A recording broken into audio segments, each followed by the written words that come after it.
દર્શક મિત્રો, સનસની ક્રાઇમ ન્યૂઝમાં આપ સૌનું હાર્દિક સ્વાગત છે। વડોદરાના માંજલપુર વિસ્તારમાં દરબાર ચોકડીથી વડસર બ્રિજ તરફ જતા માર્ગ પર હંગામી દબાણોને દૂર કરવામાં આવ્યા। સ્થાનિક નાગરિકોએ આ દબાણોને કારણે ટ્રાફિક જામ અને અકસ્માતોની સમસ્યાનો સામનો કરવો પડતો હતો। દબાણ દૂર થતા વાહન ચાલકો અને રાહદારીઓ બંનેને રાહત મળશે અને માર્ગ પર અવરજવર વધુ સુગમ બનશે। મહત્વપૂર્ણ છે કે શહેરના વિકાસ અને સુવિધાઓમાં વધારો કરવા માટે સ્થાનિક તંત્ર દ્વારા આવા દબાણો સામે નિયમિત કાર્યવાહી કરવી જરૂરી છે। આથી નાગરિકોએ પણ જાહેર સ્થળો ઉપર દબાણ ન કરવા અને શહેરની સ્વચ્છતા અને વ્યવસ્થાને જાળવવામાં સહયોગ આપવો જોઈએ। આ કામગીરીને કારણે માંજલપુર વિસ્તારમાં ટ્રાફિક વ્યવસ્થામાં સુધારો જોવા મળશે અને નાગરિકોને સુરક્ષિત અને સુવિધાજનક મુસાફરીનો અનુભવ મળશે।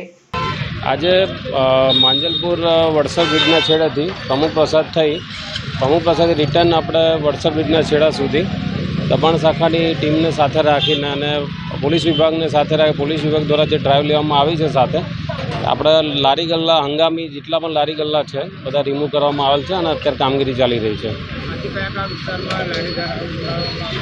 અત્યારે આ રૂટ આપણને વોર્ડ 18ની અંદર આ રૂટ આપેલો છે એટલે અમે પોલીસ ખાતા સાથે આવ્યા છીએ અને આગળના રૂટની હવે કાલે માહિતી મળશે। એવું કોઈ નથી પણ હંગામી બધી જ લારીઓ ઉઠાવવામાં આવશે। આજે 30-35 તો ખરી રૂટીનમાં બધી। Ward officer ward number 18।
Sansani crime news ને સબસ્ક્રાઇબ કરો અને બેલ આઇકન દબાવી તાજી અને સચોટ ક્રાઇમ સમાચાર સૌથી પહેલા મેળવો।